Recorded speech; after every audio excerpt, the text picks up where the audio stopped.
Shea Groves was a true crime fangirl with Etsy posters of serial killers lining the walls of her bedroom. She studied true crime documentaries for 2 years, analysing the ways these people avoided police detection. And then Shea went on to murder someone herself in that exact bedroom, surrounded by her favourite killers. She tried to use her knowledge of true crime to get away with it. Today we're going to be discussing the insane story of Shea Groves. Before we get into the case, I just want to thank our sponsor for making this video possible, Scentbird. I am so excited to be working with this brand because, fun fact about me, I am obsessed with perfumes. I've been collecting them for years. Because my thing is, I like to get a new fragrance for a new chapter in my life. So when I first moved to London, I got a new perfume. When I first started seeing my boyfriend, I got a new perfume. So then you can go back through your perfume collection and like smell your memories, smell certain parts of your life. I love that. And for that reason, I'm always looking to find my next signature scent, and Scentbird makes shopping online for fragrances so much easier. They're a monthly subscription service where you can test out new designer fragrances for just $17 a month. So then you can kind of try it, test it out for a while, see if you definitely like it before you go ahead and buy the full-size version, which can be expensive. Your first order comes with a cute little atomizer case to keep it in, and this is how big the actual perfume refill bottles are inside. You get a 30-day supply, so you have plenty of time to test it out, wear it in different settings, get people's reactions. Honestly, that's one of my favorite parts about buying a new fragrance is people being like, "You smell good." I'm like, "Thanks, it's new." These three are my current rotation. Well, actually, this one is my top favorite. This is Acqua di Parma Magnolia Infinita. I definitely butchered that, so I will write it down below in the description. This one's very citrusy. This is giving like lunch out on the terrace, on holiday somewhere in Europe in the summer. It's unreal. Plus, the full-size bottle of this one, I got a little card with it on. How cute would that look on my bathroom shelf? I know that you're not supposed to buy perfumes because of how they look, but it would look so cute on my bathroom shelf, come on. I also love anything with bergamot in. That's a bit of a trend with my fragrances. So this next one that I've been loving, this one's even harder to say. Ex Nihilo Fleur Narcotique. And again, has bergamot in it, so I love this one. But this one's a really like light, sweet scent. You know what? This one's kind of giving Britney Spears. I smell this and I smell Britney Spears. I imagine my sister would have worn this as a teenager in the 2000s. This one has notes of lychee and peony, so I guess that's what makes it so sweet. If you're not into sweet scents, maybe this one's not for you, but if you are, like me, I've been devouring this one. No, I've not been eating it, but you know what I mean.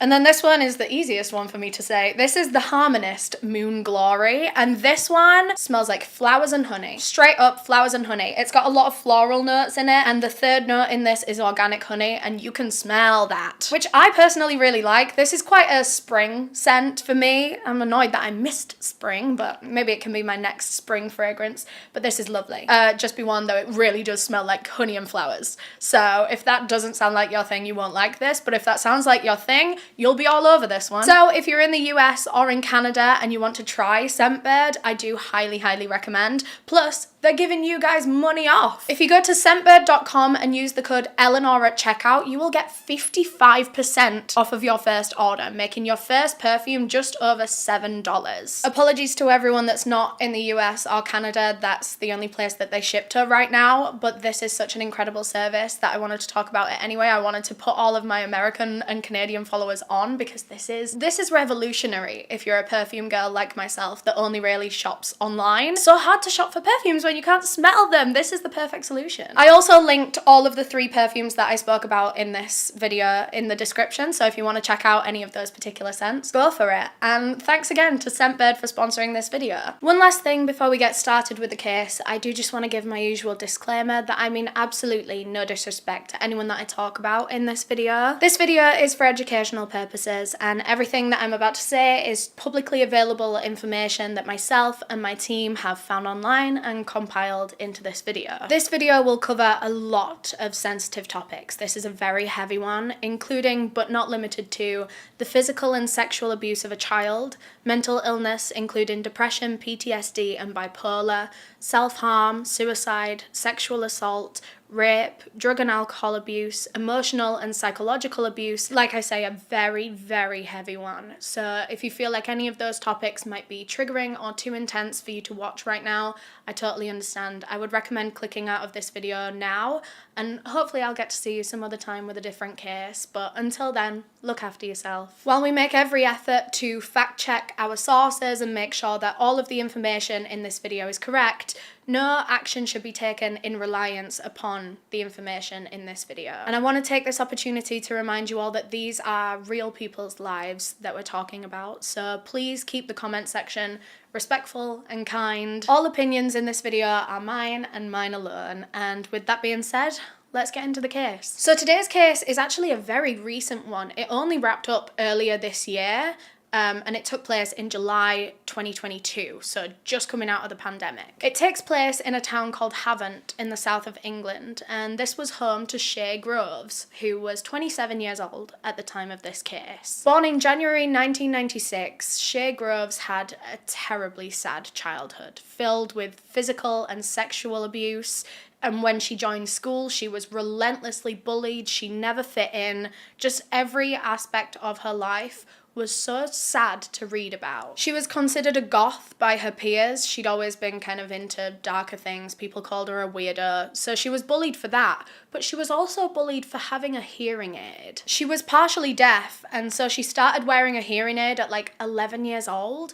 And you know what kids are like. They can be cruel about anything that they don't understand, about anything that's slightly different to them, and Shay was bullied for having a hearing aid at 11 years old. At the age of 13, she began self-harming to deal with her depression that she'd been feeling pretty much her whole entire life. I don't know if there was ever a period of Shay Groves' life where she wasn't terribly depressed. And when this turned into self-harming in her teen years, she was sent for her first mental health assessment. The psychiatrist diagnosed her with bipolar disorder, and it was around this same time, when she was only about 13 years old, that Shay started turning to drugs and alcohol to self-medicate. Like I said, she was picked on quite a bit for being a goth, but this is something that Shay liked about herself. She was quite a goth stereotype, I have to say. She was into horror, she was into, like, she was always wearing like pentagrams and like chains and stuff. She was into heavy metal music. All her friends called her Chucky as a nickname after,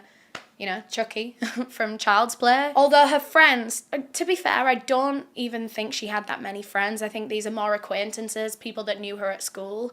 They would always say that Shay was quite manipulative. She was very withdrawn socially. She only really had like two close friends, two girls named Lauren White and Vicky Baitup. Shay was super, super close with Lauren, but less so with Vicky. Vicky was a bit like a third wheel on Shay and Lauren's friendship. She's since spoken on this dynamic of this friendship trio when they were younger, and she said that it was quite a manipulative, like, power dynamic between Shay and the two other girls. She was clearly the leader of the group, and while Vicky wasn't as susceptible to being manipulated, Lauren really was. Lauren became like a follower to Shay. Vicky believes that this is because Lauren didn't have any friends really until she met Shay, so she felt like she really owed Shay something, like Shay was doing her a favour just being friends with her, and so Lauren would do whatever Shay asked of her. In her mid-teens, Shay Groves actually ran away from home, ran away from her abusive situation, hoping that she would be able to just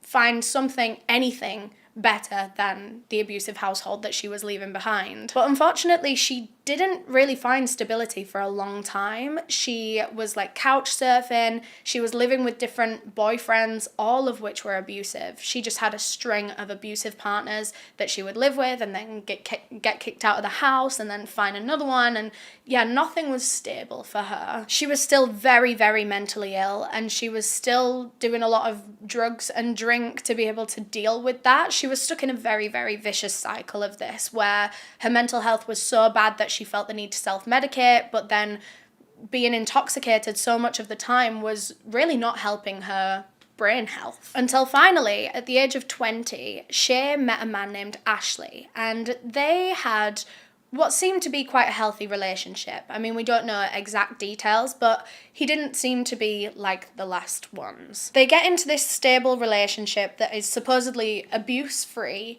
and Shay begins her healing process. Over the months, she became a lot happier until eventually she found out that she was pregnant with his child, and this changed everything for her. She quit the drugs, she quit the drink, of course, she wanted what was best for her baby, and she decided that she was really going to dedicate herself to this. She'd fallen pregnant unexpectedly, but this was about to change her life. She starts getting mental health support from doctors as well, and it was around this time that she was diagnosed with complex PTSD on top of her bipolar disorder. From all the shit that she had been through in her childhood, I'm really not surprised, but that was really affecting her day-to-day as well. I imagine it's really hard to have both of those things, bipolar disorder and CPTSD. It'd be really, really hard for her to regulate her emotions, but she was trying her best, you know, she was on her path to mending. And then in April 2017, Shay gave birth to a baby girl, and she thrived being a mother. She loved having someone to care for, and she adored her daughter. She was a really good mum by the sounds of things. However, not long after the birth of her daughter, Shay and Ashley, the father, broke up, and so now she was kind of left almost homeless. I mean, she took the child, and yeah, they didn't really have anywhere to go. At first, she went to a women's refuge centre, and then eventually she ended up reconnecting with her childhood friend Lauren, and they moved in together because Lauren had also since had a baby girl who was around the same age as Shay's baby girl, so they thought, perfect, we're both single mothers trying to raise two daughters, why not do it together? So she moves in with Lauren, and it's these two mothers and their two daughters, and the girls get on really, really well. They go to the same school as each other. They're like best friends. They're like live-in best friends. Pretty much sisters. Shay and Lauren end up getting council housing. They'd been waiting a little while for this. I don't know where they were living beforehand, but yeah, they ended up getting council housing in Lee Park in Hampshire. So Shay's life has changed a lot in the space of just a year. But to say that her circumstances have changed a lot, Shay herself hasn't changed all that much. She's still that self-proclaimed goth girl, wearing all black, wearing pentagrams, into the horror, into heavy metal.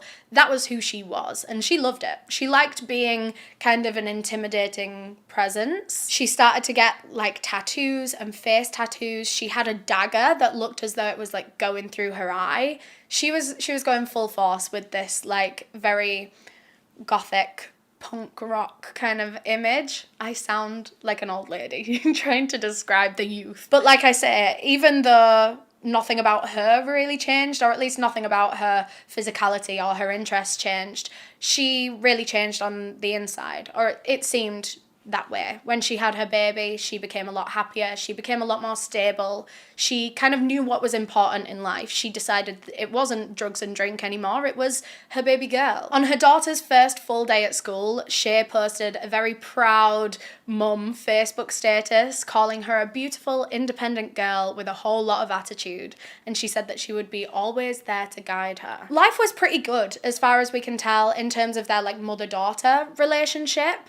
But Shay's relationship with her best friend Lauren was just as flawed as it always had been. Well, it was even worse now that they lived together, now that they were adults. Shay could manipulate her very easily, still to this day, and Lauren still felt very inferior to her, and Shay definitely used this to her advantage. She would get Lauren to wash and fold her clothes for her, roll her cigarettes, even put her socks on for her, which is crazy. Lauren was literally like her servant, like her little Cinderella. She was caring for her own child as well. Think about this. She was also a single mother, caring for her own child, caring for Shay's child, and also caring for Shay, who is a full-grown woman. She really did take Lauren's kindness for granted, and there were even a couple of occasions, and I don't know the details here, I really did try, but there were a couple of occasions where Shay got physically violent against Lauren. She was very, very controlling. It was always a power thing for Shay. She needed to feel superior.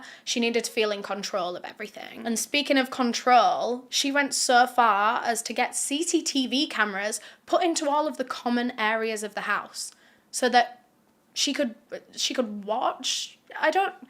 That's insane to me, to not allow your roommate and her daughter privacy because you're just so nosy that you need to know what's going on in all rooms of the house at all times. That's insane. And then the pandemic hit. So let me set the scene for you. It's 2020. We have just been put under a national lockdown, just been told that we're not allowed to leave the house. So what do? Well, as most people did, myself included, you fall down a true crime rabbit hole by the sounds of things. I feel like we all went through a joint true crime phase throughout the pandemic, and some of us never left. And Shay was one of those many. I mean, she'd always been interested in true crime. She'd always watched the documentaries and read the books and stuff.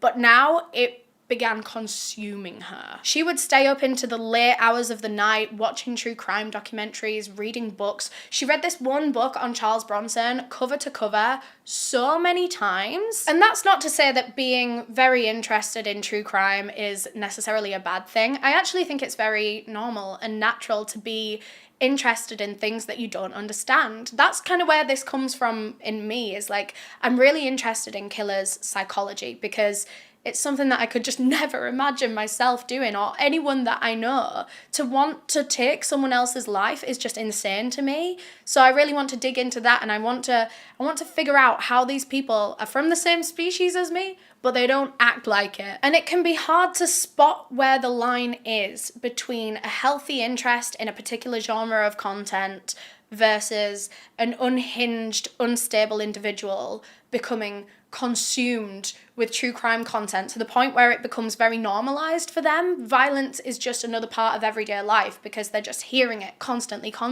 And that's how a lot of copycat killers are made. These people that are predisposed to becoming violent or whatever see a shit ton of this content and they become inspired by it. Or like I say, violence just becomes so normal to them that they get desensitized with it. And then when they're faced with a real life situation, you know, like a fight or something, the thought pops into their head to murder someone because that's what they hear about people doing all the time.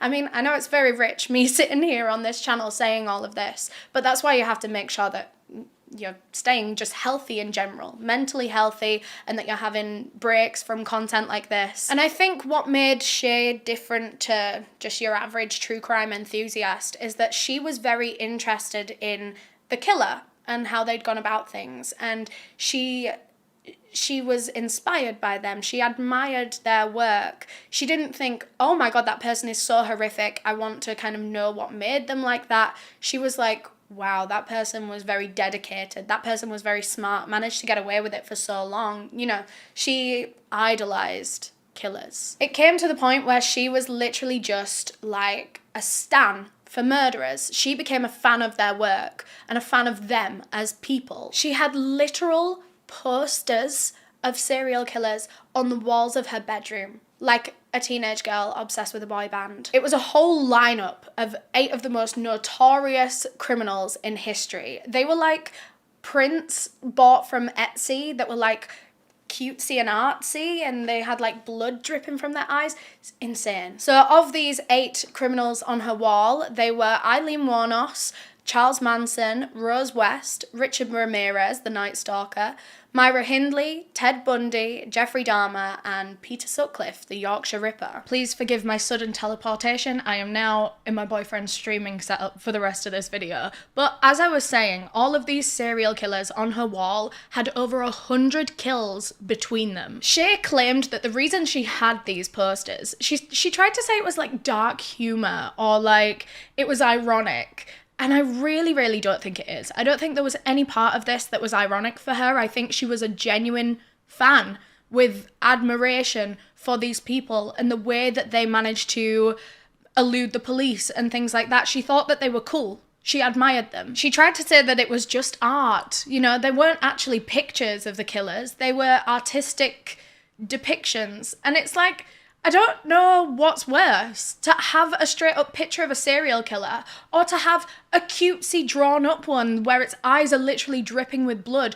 The way you've taken this notorious killer and cutesified it to go on your wall, like, I don't think there was even an element of irony in this at all. Those drawings were in her aesthetic. It very much aligned with how she presented herself. I think she liked her little posters, hey. She also had a collection of daggers. Well, a whole collection of weapons, but most of the ones that she had were daggers, and they were all like decorative Celtic daggers. A lot of the time she said that they were for use in her rituals. She was a pagan and she did pagan rituals, and I don't know what you're doing with a dagger, but she said that she was. But like I say, it was all kinds of weapons. She had axes, she had guns, like BB guns, and she even had like just a load of different types of blades and knives, one of which was a flick knife that she kept in her boot, like Alex Russo with her wand, just so that she could like flick it out of her boot whenever she needed a knife. This woman was seriously a walking red flag in so many different ways. Serial killer idolization, collection of weapons, manipulates the people around her. All of these are the warning signs that we come across in cases like this, and it's just very creepy to know that she was also watching along with cases like this and taking inspiration. And then it all came to a head when Shay Groves met her next boyfriend, 25-year-old Frankie Fitzgerald. He was a little bit younger than her. She ran into him at a pub one night. She saw him across the room and she thought that he was gorgeous. So she went over and introduced herself. This was in February 2022. As the two of them got talking, they realized that they had a lot in common. Actually, they were both young, single parents. Frankie actually had 2 kids, and of course Shay had her own daughter. She found out that Frankie only lived like around the corner from her. He was super local, and like I say, they had so much in common. They got on so well that from that night on, they were a thing. They were dating. Their common interests included their kids, the pub, drugs, being violent with each other after too much drink and drugs, and BDSM / kink play, quite heavy kink play. In fact, that last thing was a huge part of their relationship. They really bonded on that very quickly, about how hard it is to find someone else who's into as rough sex as you are, into the kinks that you're into, which again is one of the reasons that they very quickly kind of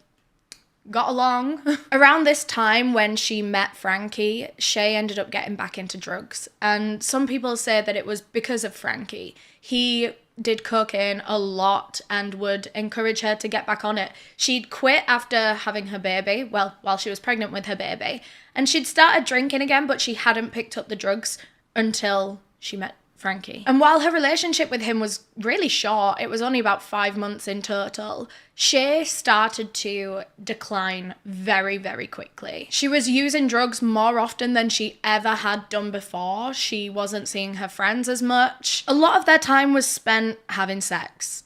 Quite violent sex, which seemed consensual in the beginning from like what I can find in my research and what Shay has admitted and what her friends say about what they would say about their sex lives. They had violent BDSM sex that was consensual in the beginning. As time went on, the lines of this BDSM relationship started to blur, and consent wasn't always explicitly given, wasn't always explicitly asked for, and parts of their relationship turned into just straight up domestic violence. Once consent is taken out of the equation, that is no longer BDSM, it's no longer kink play, that is abuse.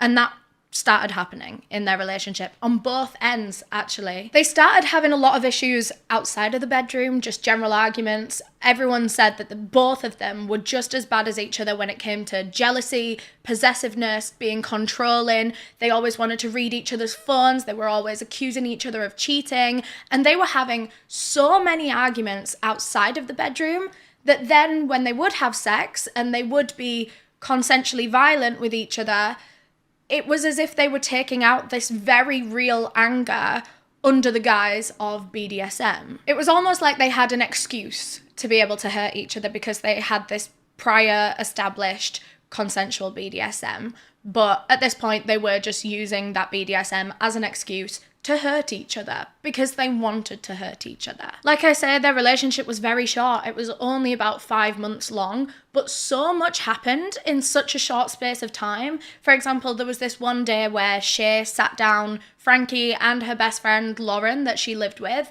and she told them both that she'd been diagnosed with cancer.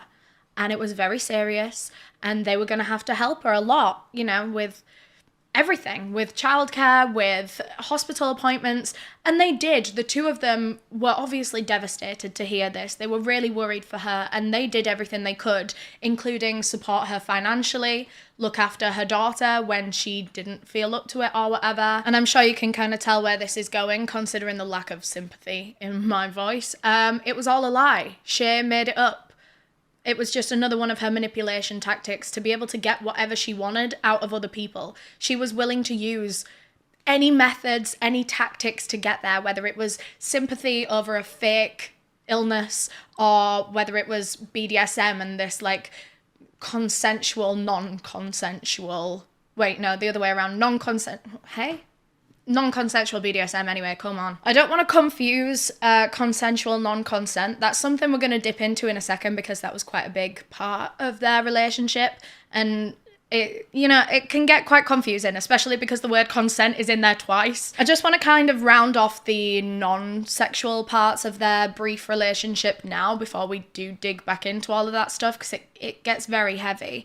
Not that what I'm about to say isn't heavy, because it is. This is a really, really intense 5 months for the two of them. Shay became very, very depressed once again, and she started self-harming again. She actually stopped self-harming around the time that she met Frankie. She was so happy that she kind of managed to stop herself using that as a coping mechanism. But now that she was like fully back on drugs and the arguing was worse than ever, she resorted to her old coping mechanisms. Their relationship was getting more and more abusive outside of sex, and that was very apparent when they would have like BDSM violent sex that may or may not have been consensual, because they didn't really seem to care about each other afterwards. It's like you just beat each other up and then they just kind of moved on with their day. It wasn't like, you have to be really careful having a BDSM relationship like that you're doing like aftercare and making sure each other's feelings are okay and stuff like that, you know. But they weren't,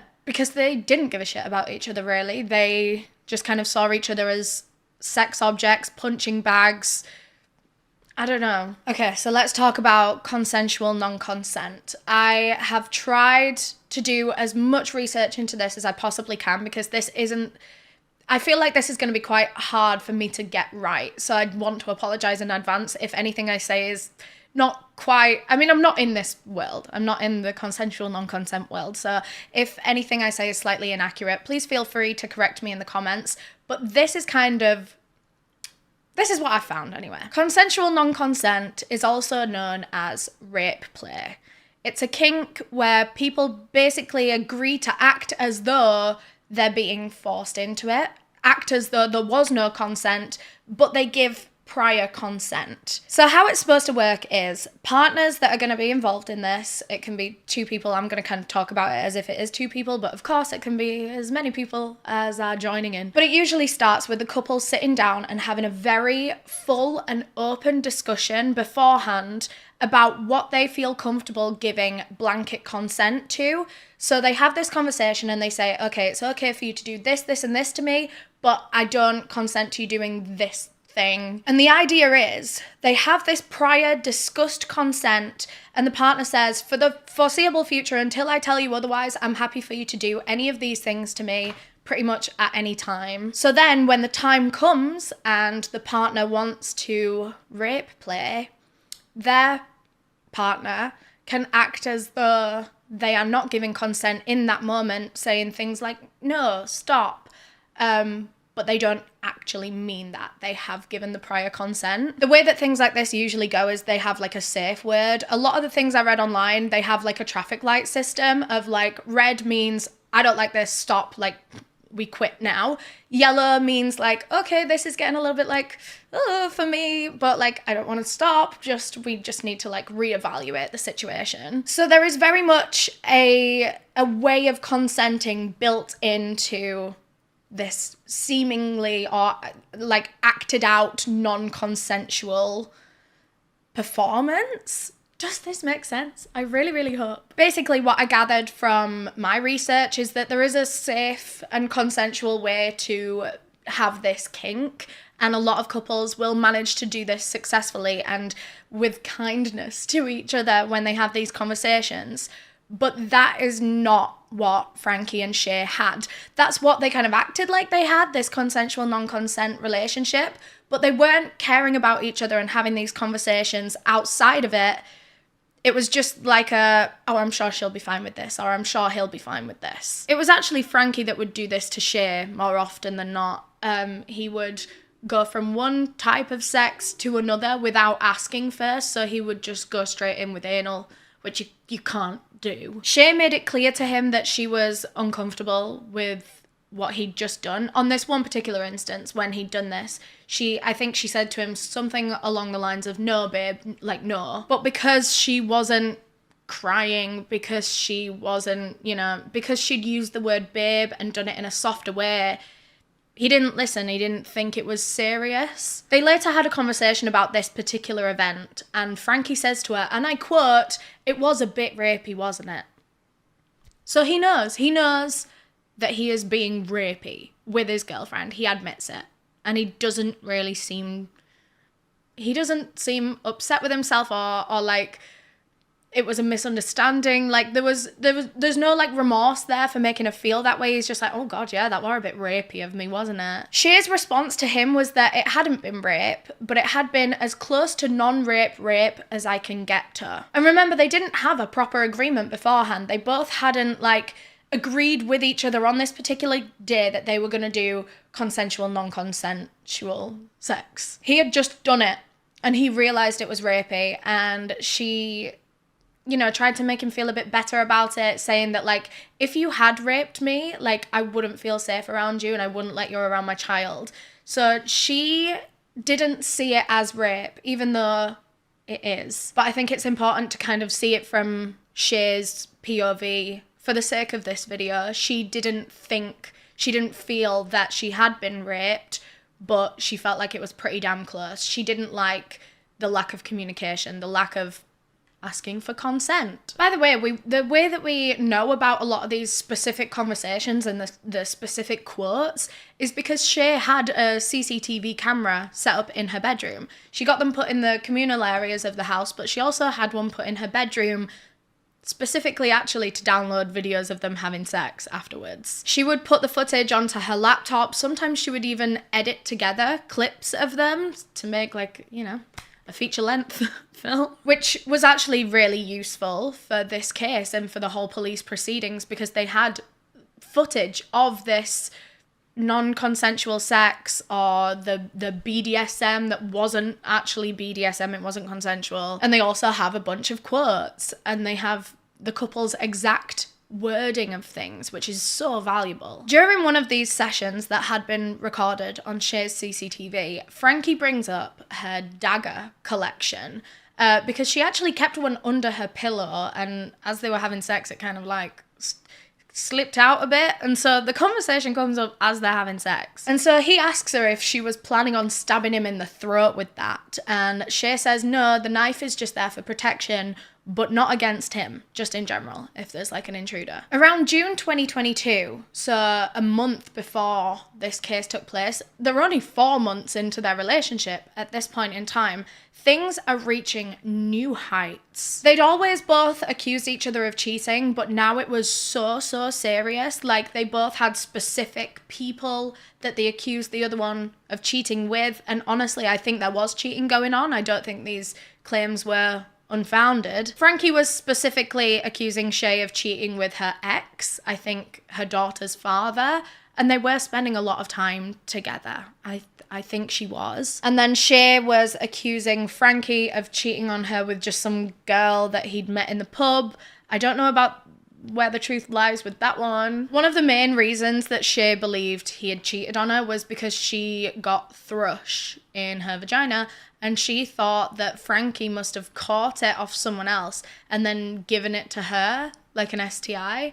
And I think thrush can work like that, but it's not really evidence of cheating. Sometimes women just be getting thrush, you know? But yeah, her friend said that around this point in time, her negative feelings towards Frankie were off the charts. She'd always bitched about him. She'd always been mad at him. They'd always had arguments. But at this point, she was determined to hurt him. She wanted him to suffer. She was talking about potentially releasing the videos, the CCTV videos of them having sex and editing them to make it look fully non-consensual. Because that could ruin his life. That would look like physical proof of him being a rapist. And she was talking about how she could release that. She could post it online. She was talking about attacking him, physically attacking him, or getting someone else to do it, calling in one of her male friends to like find him and beat him up. Around this time, they broke up and then very quickly got back together. I think this is something that happened quite often for them. But this one was like, it seemed like it was going to be quite a serious breakup. And then it wasn't. But it was Shay that had broken up with Frankie. And I think she did it over the phone or something. And then she called her ex-boyfriend that I think she was seeing again. I think she was cheating on Frankie with her ex. She calls her ex-boyfriend to come down to the house, her house, where she is alone at this point in time.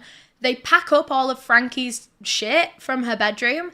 And then they go and dump it all on his ex-girlfriend's front lawn. So now Frankie's shit is out of his current girlfriend's bedroom and on the lawn of his ex-girlfriend, and he has to go and collect that shit. And then a couple of days later, him and Shay make friends again, and then they're back together, and then he moves all his shit back in her house again. On July 14th, 2022, Frankie found proof that Shay was seeing her ex-boyfriend again. He'd gone through her phone, as they both often did to each other, and he had found texts between them. Sects, in fact. He flipped out and confronted her about it. He even threatened physical violence against her, but he didn't actually end up hitting her. He just punched a couple of walls and then left. Which brings us to 2 days later, July 16th, 2022, the day that this case took place. It was a Tuesday. Shay's daughter was not in the house at this point in time. She was actually staying at her dad's house, and Shay was home alone. Well, I think Lauren was home, but Shay was home alone, and so she calls up Frankie and asks him to come round. Despite how explosive their last few nights together had been, they were both very willing to see each other again and try to talk it out, I guess, which did end up going horribly. The two of them both just got drunk, did a load of coke, they were shouting at each other, they were scouring each other's phones. He begged her for money to gamble with, and she gave him it. The atmosphere was just incredibly odd and tense, and it was just the same it always had been. Nothing had changed for them at all. Shit just only got worse and worse. Eventually, Frankie took himself off to Shay's bedroom and fell asleep on her bed while she stayed up, still drunk, still doing coke, still scrolling through his phone, and then she found something on there. Text between him and a girl who claimed that she was 13 years old, and Frankie was 25. He wasn't just cheating on her with other girls. Now she was convinced that he was a paedophile as well. Shay was overcome with rage after reading this text, and that rage was coming from a lot of different places. Of course, this is her boyfriend, and she's just found out he's being unfaithful, and she's just found out he's potentially a paedophile. I say potentially because we're going to kind of disprove that age thingy in a bit. But for her right now, she's read this text supposedly from a 13-year-old girl, and she thinks her boyfriend is a paedophile, he's cheating on her. And it all kind of came back to her about her childhood, about how she was sexually abused as a young kid, and it really fucked with her mental. And she could also just feel sympathy for this young girl. The girl that this message was from was later found to be 17, which is still a child, don't get me wrong. But it was also found that Frankie blocked her when he found out her age, or when she said that she was 13, when she, like, I think it was like a joke where she said that she was 13 and he blocked her. So as dodge as it is that there were some messages there, as far as I'm aware, nothing too gross actually happened. But from Shay's point of view, she has just read text between her 25-year-old boyfriend and a 13-year-old child. She was so overwhelmed with anger that she just flew into a fit of rage. She slammed the phone down, ran to her bedroom where Frankie was asleep on the bed. She grabbed one of her decorative daggers from the display and she stabbed her boyfriend in the neck as he slept. And in fact, this one singular stab wound would have been enough to kill him. It would have been fatal if she'd stopped there. She'd sliced his left carotid artery, partly severed his jugular. There was no patching up an injury that serious. Even if she would have called 999 and gotten an ambulance there right then, he would have still died. Although at this point in time, Shay doesn't know how seriously she has just stabbed him, and so she kept going. She didn't know that he was going to die anyway, so she kept going. She was making sure that he was gonna die tonight. It was a completely frenzied attack. She stabbed him a few more times in the neck, but mostly in the chest, actually. 22 times in total. When she was done, she sat there and collected herself, knowing that she had definitely just killed him. Definitely. He wasn't moving. He'd stopped gurgling. She said that there were gurgling sounds coming from his throat that stopped before she stopped stabbing him. So now, Shay Groves, true crime fangirl, is now a murderer herself. She's sitting there next to her victim's dead body, and she's going over everything in her head that she's learnt from all the true crime documentaries she's watched. She knows the importance of setting up an alibi immediately. She knew how to clean up the crime scene. She was debating how she was going to get rid of the body, because someone was going to have to find this body. She was going to have to come up with some sort of excuse. So she starts setting her alibi. She texted, I think, her ex-boyfriend asking if he wanted to come round that night, which he didn't end up doing. But like, I really want to know what her plan would have been there. Would she have told him everything? Would she have gotten him involved in the aftermath, in the cleanup? But honestly, I think that text was more so like, just covering her tracks. I think she was hoping that if police did come sniffing around, then her ex-boyfriend would just vouch for her that he was with her that night, and so she couldn't have killed him, you know? She then texted her friend Vicky to say that Frankie had just left her house, which is a kind of a pointless text in day-to-day life, but like I say, if police come sniffing around, then this is almost like proof that he had left her house safe and sound that day, and then something else must have happened to him later on. So she's setting all of these like text alibis up, and then she decides it's time to tell someone what she's done. She went to her roommate Lauren's bedroom, knocked on the door, and told her that she'd just done him. She'd just killed him. I'm not entirely sure where Lauren's daughter was at this point in time. We know that Shay's daughter was with her dad, and I really, really hope that Lauren's child was also somewhere else. From what happens next in this case, I'm inclined to believe that the kid wasn't in the house, because I don't know how they would do what they're about to do whilst trying to hide it from a child. But anyway, Shay goes and tells Lauren essentially what had happened, that she had killed Frankie, and they both look at his dead body still laying there on the bed, and they start discussing what they're gonna do with it. They thought about burying him in the garden. Shay also suggested that they could try and frame it as a suicide, as if 22 stab wounds would ever be considered a suicide. Like, anyone is gonna look at that body and say, right, well, they definitely didn't do that to themselves. And you would think, with Shay Groves being such a true crime fan, you would think that she wouldn't be so daft as to think that. But anyway, as they brainstormed what they were going to do with the body, they start trying to clean up the house a little bit. They start scrubbing away the blood. They get out a bunch of bin bags and lay them on the floor, and then pick up Frankie's body and put it on the bin bags so then they can start cleaning up the bed. And it was at this point that Shay turned on the manipulation with Lauren.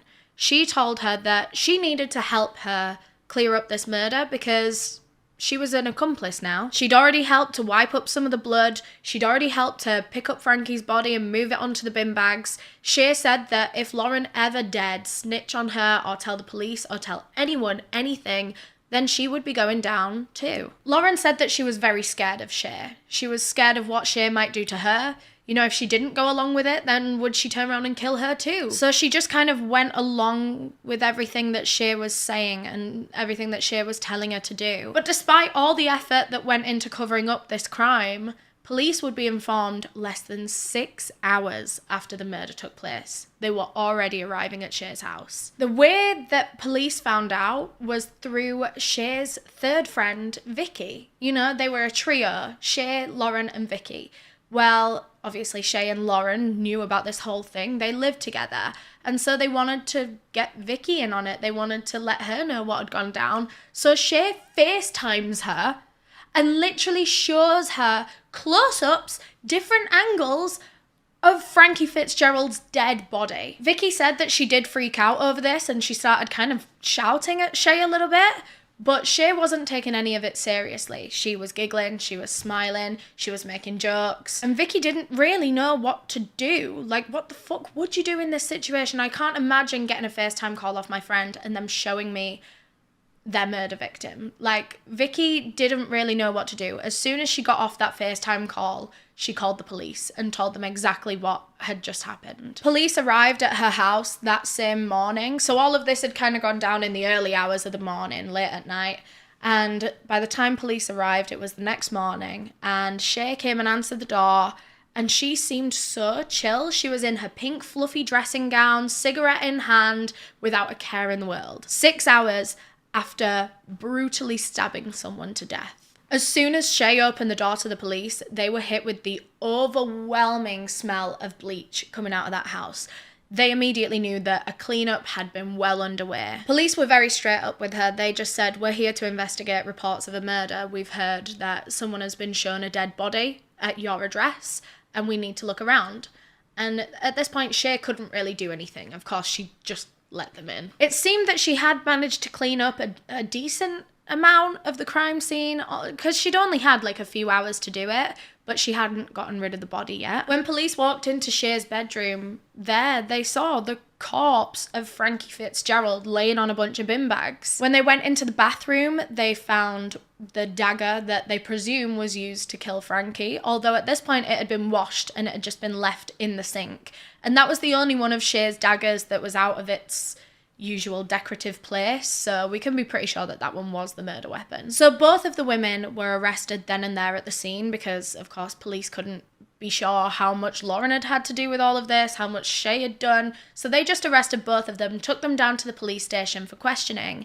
And Shay didn't even try to deny the murder. She kind of admitted that, yes, she did kill Frankie, but she tried to say that it was in self-defense. She told officers that they'd gotten into a huge physical fight that night where she genuinely feared for her life from Frankie. She said that he had pinned her up by the neck on the bed to the point where she was like losing vision, losing consciousness, and she knew she had to do something to get him off of her. So that's when she said she reached to one of her shelves next to her and just grabbed something and hit him with it. And that was when she realized that it was a dagger that she'd picked up, and she'd hit him with it blade first in the neck. She said that all of this had come about after she'd found these texts to a 13-year-old girl on his phone. She hated him for being a paedophile. She hated him for cheating on her. She hated him for doing this to a child.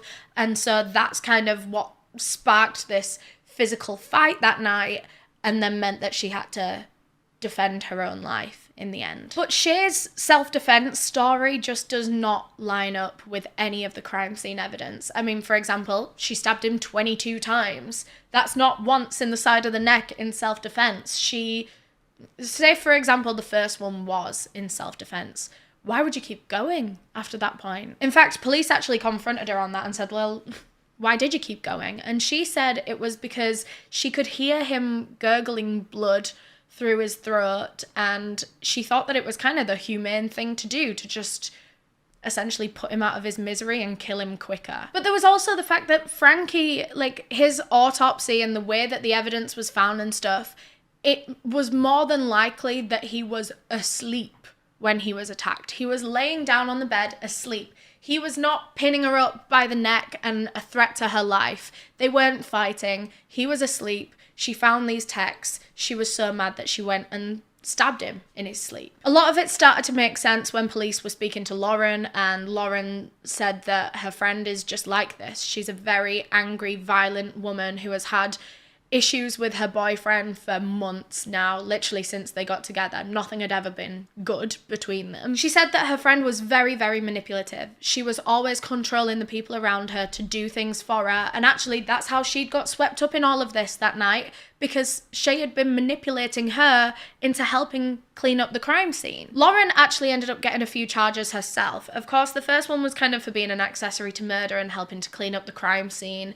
But also, on top of that, when she was in her police questioning, she actually refused to give over the passcode on her phone.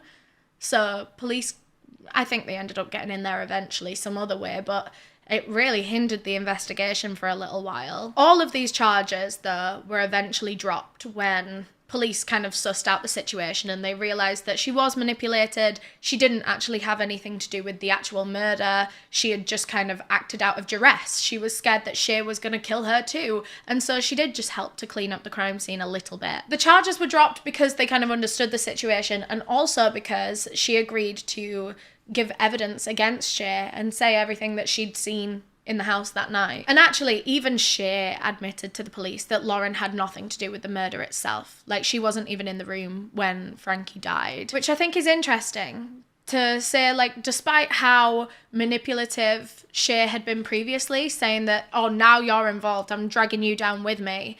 When it actually comes down to it, she didn't dob Lauren in. She was actually very honest and fair about Lauren's involvement. So 7 months later, Shay Grove's trial begins, and she was still very much clinging to that self-defense claim. Her side presented videos from the CCTV camera in her bedroom that supposedly showed Frankie sexually assaulting her and being violent with her without her consent. Although when these videos were like actually properly studied and like the raw files were studied, it was found that they had been edited. There were sections that had been cut out where the couple had some level of discussion. Don't get me wrong, the consent and the conversations that they would have were never very sufficient, but when these parts are added back into the video, within the context, you can see that they just have a very poorly thought out BDSM relationship.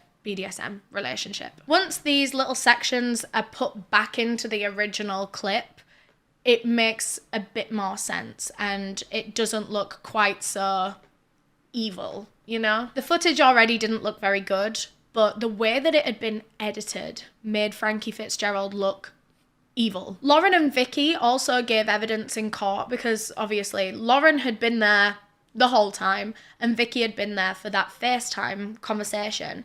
And there were certain things that Shay was saying throughout the cleanup, things that hinted that he was asleep when she killed him. They told the courts about how she was smiling and giggling as she was cleaning up the crime scene. She was figuring out how she was going to get rid of the body, saying that, well, he was suicidal anyway. Which, what the hell did she mean by that? That it's like okay to kill him because he would have wanted it? Like he would have been okay with it? Or does she mean like she could try to pass it off as a suicide then and no one would really question it because he was suicidal anyway? Not one part of the trial looked good for Shay. I mean, there was fabricated evidence. She had said certain things to her friends that just kind of foiled her own self-defense story where she'd made little comments about how he'd been laying there and stuff. So at the end of the trial, Shay's self-defense claim was actually thrown out by the judge and she was found guilty of murder. She was given a life sentence with a minimum of 23 years, which means she will be eligible for release at the age of 50. And that is all I have on this case. A crazy one to think that this is someone that got very much into true crime during the pandemic. Like I said earlier, I feel like a lot of us are in that boat and it feels very weird to know that someone that was kind of watching the same content that we were back then has ended up like this. So I feel like it's quite important for me to maybe say in the end of this, make sure you're consuming true crime sensibly and safely and healthily. Have breaks, understand why you're watching, understand how you're feeling about killers and about victims and stuff. Just really have a bit of a conversation in your head with yourself, because I think it's important to check yourself so that things like this don't just snowball and become too normalized for you, you know? Like if you have decorative pictures of serial killers up on your wall, then I think you need to be having a conversation with yourself, because that then treads into admiration territory. I feel like it's one thing to have like a badge that says true crime fan, or like a mug that says probably watching a true crime documentary right now, or something like that, something about your interest in it, but no specific merch about serial killers or murderers, please. That's crazy. You probably need to question why you want that specific piece and what that says about how you're consuming true crime content. And are you really realizing that this is real? It is true crime. Real human beings have lost their lives to these heinous, evil people. If anything, try to put yourself in the victim's shoes or the victim's family's shoes and imagine that one of your loved ones was taken by such an evil person, and then there's people out there that want to build a shrine to that, post pictures of them on their wall and talk about how hot they are and stuff. I just think, it's a very touchy subject, especially because I am literally making this kind of content, and I'm sure there's going to be a lot of people that don't like what I just said about like serial killer merch, but I don't know, I'm just very scared of cases like this happening. I want you to check your own mental health when it comes to true crime content. Anyway, sorry, I really went off on one there. Thank you again to Scentbird for sponsoring this video. Remember, if you want to get 55% off of your order, that's insane, by the way, go to scentbird.com and use the code Eleanor at checkout. That makes your first month just over $7. Remember, it's only available in the US and Canada, so I'm sorry if you're out of those regions, but if you are and you liked the sound of the perfumes that I spoke about earlier, they're all linked below in the description. Thanks again to Scentbird. Cool, thank you so much for watching this video. If you enjoyed, please leave a thumbs up down below. That would really help the videos reach on YouTube, and I would really appreciate that. If you want to watch another video of mine, there should be one on screen right now. Go click it, please. I would love to spend some more time with you. Or if you want to subscribe to my channel, just click the little circle with my face in, because we upload new true crime content every single week. And with that being said, hopefully I will see you in the next one. Bye!